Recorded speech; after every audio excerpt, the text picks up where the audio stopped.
मित्रों, नमस्कार।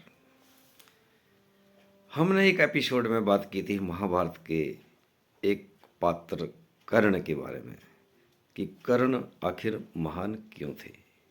आज हम बात करेंगे महाभारत के एक अन्य पात्र की जो महाभारत के नायक बने और वे थे अर्जुन। दोस्तों, अर्जुन बचपन से ही बहुत ही बुद्धिमान, विवेकशील और विनम्र वाले बालक थे। बचपन से ही वो अपने तर्कों से बात करते थे तो बड़ों का दिल जीत लेते थे और उन्होंने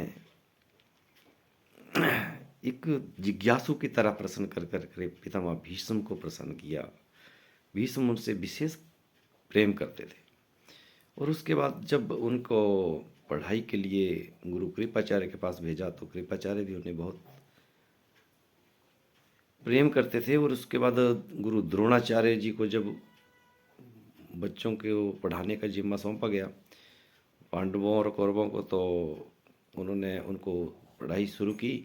तो गुरु द्रोणाचार्य जी का भी उन्होंने इतना दिल जीत लिया अर्जुन जी ने कि गुरु द्रोण अपने बेटे अश्वत्थामा से भी ज़्यादा प्रेम अर्जुन से करने लगे थे।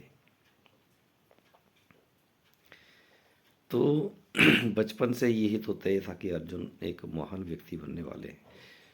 तो गुरु द्रोण ने भी पूरी शक्ति लगा दी थी कि इस बच्चे को तो मैं आगे दुनिया में नंबर 1 धनुर्धर बनाऊंगा, नंबर 1 धनुर्धारी, इनके समान कोई दूसरा ना हो। तो इस तरह से उनकी शिक्षा दीक्षा प्रारंभ हुई और उस काल में भगवान श्री कृष्ण दूसरी तरफ जो थे वो भी उनके ही समकक्ष थे और उनके भाई थे।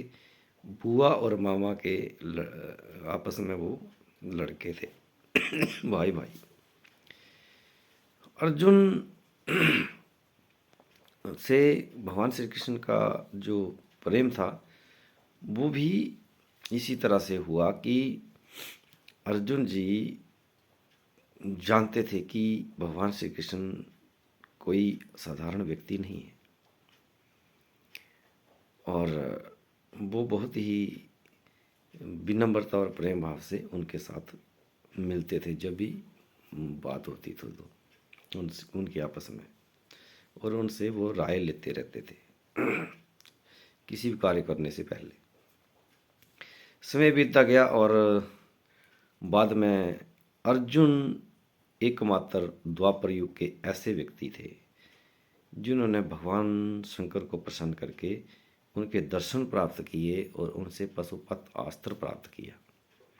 और उन्हीं की कृपा से वो ऐसे पहले व्यक्ति बने जो इसी शरीर, भौतिक शरीर के साथ देवराज इंद्रपुरी में जाकर के उन्होंने शस्त्र विद्या का अध्ययन किया और वहाँ उनको अनेकों प्रकार के शस्त्र मिले। तो मित्रों, नायक बनने के लिए अर्जुन ने बहुत तप किया, बहुत तपस्या की और अपने गुणों को डेवलप किया। तब जाकर उन्होंने महाभारत में जो है वो भगवान श्री कृष्ण की नेतृत्व में उन्होंने इस धर्म युद्ध को जीता।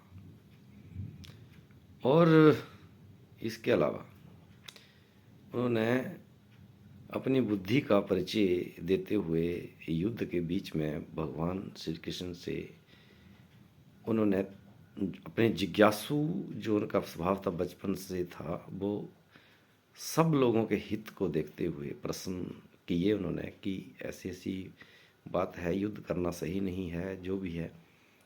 लेकिन भगवान श्री कृष्ण से उन्होंने ज्ञान प्राप्त किया पूरा, और उस दौरान उन्होंने भगवान के दिव्य स्वरूप, विराट स्वरूप के दर्शन भी किए।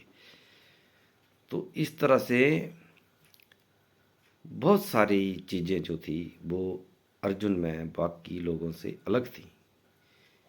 और निश्चित रूप से द्वापर युग में अर्जुन एक महानायक बनकर उन्होंने अपना नाम जो है वो इतिहास में दर्ज कर लिया। तो दोस्तों, ये थे अर्जुन पांडवों में वो युधिष्ठिर और भीम से छोटे तीसरे नंबर पर। तो हमें शास्त्रों से बहुत कुछ सीखने को मिला। हमें इनका पठन पाठन मनन करना चाहिए और अपने आने वाली पीढ़ी को भी करवाना चाहिए। तो धन्यवाद दोस्तों। जय हिंद, जय भारत, वंदे मातरम।